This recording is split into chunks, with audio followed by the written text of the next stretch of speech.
If there ever was a time that we needed the voice of the Isaiah writer, now is the time. If there ever was a time when we needed to hear a word from God, now is the time. In the book of Isaiah, one of the major prophets of God, Isaiah chapter number 26. I want to invite your attention to the first 6 verses of the book of Isaiah chapter 26. Once you have it, say amen. Amen. The Bible begins to read, "In that day shall this song be sung. In the land of Judah we have a strong city. Salvation will God appoint for walls and bulwarks. Open ye the gates, that the righteous nation which keepeth the truth may enter in. Thou wilt keep him in perfect peace, whose mind is stayed on thee, because he trusteth in thee. Trust ye in the Lord forever, for in the Lord Jehovah is everlasting strength.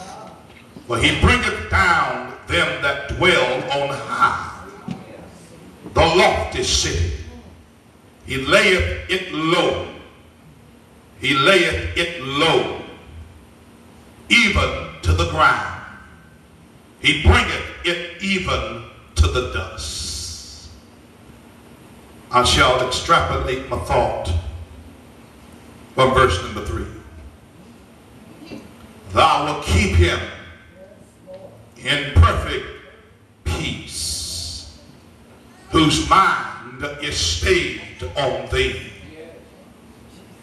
because he trusteth in thee. I want you to look at your neighbor and just say, "Neighbor, where is our peace?" In other words, what's wrong with your peace? Help me tonight, Lord, because we have come to a place where we need to ask some critical questions, because we are living in unpeaceful times. We are living next to unpeaceful people. We are worshiping with people that seemingly don't have no peace. And peace is on the run. And because of these critical times, beloved, it causes us to ask a hard question. Where is our peace? What happened to our peace? We have Cadillacs but don't have peace. We have homes, houses, but don't have peace. We have marriages but don't have peace. We have jobs but don't have peace. We have security, but don't have peace. And so it is in our day, as it was in the days of Isaiah. God begins to deal with one of the major prophets, that before God will deliver a word, he must certainly prescribe the condition of which the people live in, and what brought them to this place of almost devastation. Because we need to understand that the God that we serve is a God of peace. And and we can have peace of God and peace with God as long as we walk with God. Thank you, sir.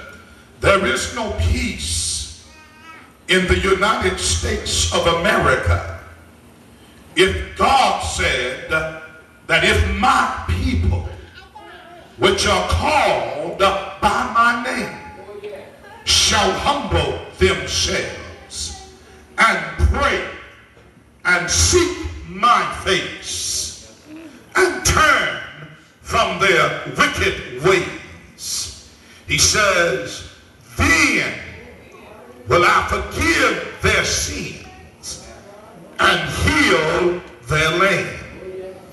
But if the people of God don't turn, there will be no peace. Don't look for those outside of the house of God to turn toward God.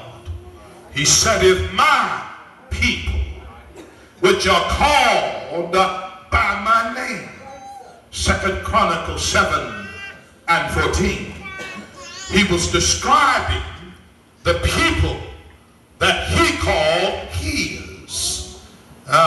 People can call God what they want to when things are going good. And the truth of the matter is, when things are not so good, can we call him God? I submit to you that no matter how things go, no matter how circumstances look, God is still God. Nothing disturbs God. But everything will disturb you if you leave God. Thank you, sir. Thank you, sir. So the understanding that the followers of Jesus Christ should be the most contented and peaceful people on the planet. And we know it. But what does it say about our ability and willingness to trust God in all things and give thanks with joy for all things when we are more inclined to be anxious than we are to be at peace? I submit to you that I am going to have peace.